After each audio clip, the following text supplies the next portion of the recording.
Well, joining me now is Father Robert Sirico, President Emeritus and co-founder of the Acton Institute. Very good to have you here with us.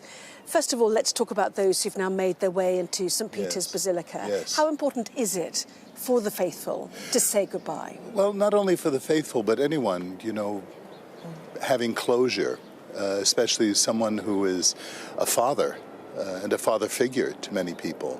Many will come with personal stories, maybe of meeting him or seeing him up close or just experiencing his words, and they'll want to bring closure to that experience and say goodbye.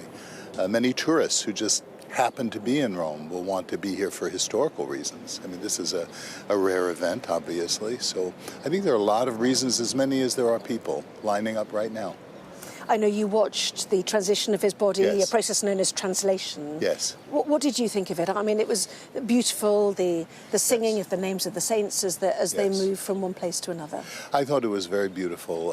It was different for me because I've been here, this is my third conclave, now only 2 of funerals, but when St. John Paul was buried, his body was translated from the Apostolic Palace.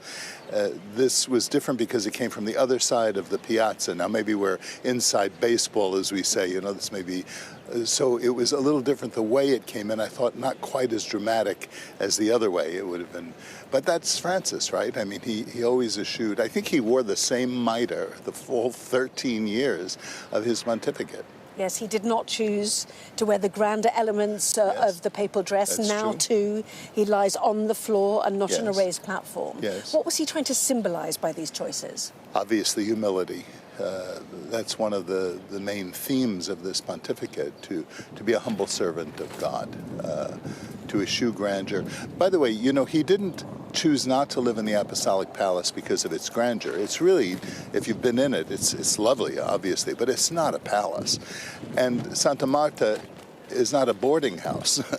You know, it's a nice hotel. He wanted to be close to people. That's the reason he lived there. So I don't think he wanted to send a message that all previous popes were living in elegance, or any future popes who may choose to stay at the Apostolic Palace or choosing regality. Well, I can only visualize it from the film The Conclave, which ironically, St. Marta's residence is this building we're stood on right now, this ancient hospital here in Rome, which was part of the filming. In terms of Francis, this question of simplicity and humility, how did he bring that to his pontificate? What did it mean in practice? Well, I think in many respects he very intentionally looked for moments where his gestures would even speak louder than his words. I think he was more comfortable with and more committed to the gestures. The words, you notice very often, he had numerous secretaries and ghostwriters who wrote very precise sentences with references and everything, and he very often discarded. Can you imagine being a speechwriter and having that happen?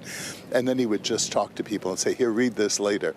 And I think that gives you an insight into the personality, that he wanted to be very personal with people. And by that personal contact with a little child who runs up to him, you know, there's some very, very moving moments like that. He was saying, you know, this is what Jesus would do. Even some of the more controversial things, when he would meet with LGBT people or trans people, without regard to the doctrine, because he never changed the doctrine of the church. In fact, he reaffirmed it on a number of occasions. But the love that he would show these people and the respect that he would show them bespoke the kind of attitude that Jesus had when he catches the woman in the act of adultery and they want to stone him. And he says, no, neither do I condemn you.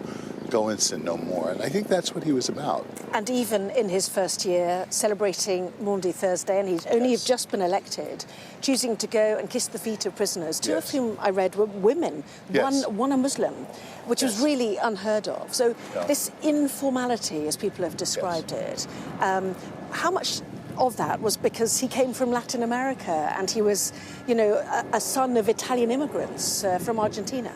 Well, that's hard to say because there are a lot of very imperious prelates of the church and politicians in Latin America, but his whole posture always was, even as the Cardinal Archbishop in Buenos Aires, was always one of humility. He didn't live in the formal residence. He lived in an apartment, I think, near a seminary. He would ride the bus into work with, you've probably seen that photograph of him. So I think it's just part of his personality. He popped to the opticians in Rome, I think he said in his book, Yes, didn't that he? was like the next day. And you remember that right after the conclave, he had to go back to the residence, which is a place that I say is a very simple priest residence. It's called the Casa del Clero. And he paid his own bill. That was really fun, and I knew the people in the picture because I see them dozens of times. In terms of what happens now, clearly we have a very interesting array of world leaders coming on Saturday. Yes. Some of whom are not necessarily talking to each other very favourably, with the tariff wars of Trump or the words on Ukraine towards Zelensky, for example. Yes. But what will that day be about, fundamentally? Wouldn't it be wonderful if that gathering, I can't imagine that those leaders and their aides are not seeing this as perhaps an opportunity to have sideline conversations, especially in the context of the funeral mass of this man who was so gentle, who preached reconciliation. It would be really good if they got together and just kind of saw each other from a different angle. I think that's often so important when we don't like somebody. When I'm in the confessional with somebody, I say, what I want you to do is just kind of look at them from a different angle and see what happens. And in terms of what he did during those 12 years, there was a challenge for people like you. Yes. The Latin Mass was one. Yes. The same-sex unions was another that you've just mentioned. Yes. Did you approve of him as a pope? Well, that's a big question. Did I approve him as a pope? He was the pope. My approval doesn't matter. The cardinals elected him. I believe that he was the pope. And there are certain very conservative Catholics who say that he wasn't. I'm not one of those. But did I disagree with him? Yes. And, during his pontificate, he repeatedly said, tell me what you think.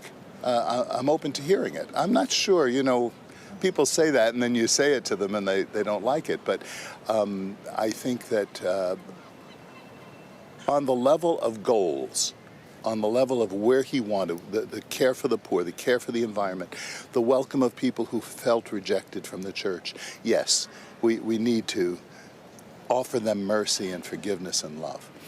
On the particular policies, no, I wouldn't agree with him on the Fides Supplicans, which is the document on blessing homosexual unions, some of the environmental questions, though he wasn't as radical as people say he was on those questions.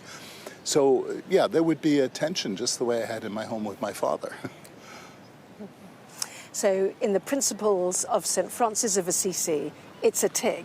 On the other elements, there were challenges for people of faith. Yes, truly fascinating to talk to you. We really appreciate you coming up here. Delighted Thank you very to be much with you. indeed. Father Robert Sirico, founder of the Acton Institute. Thank you very much indeed.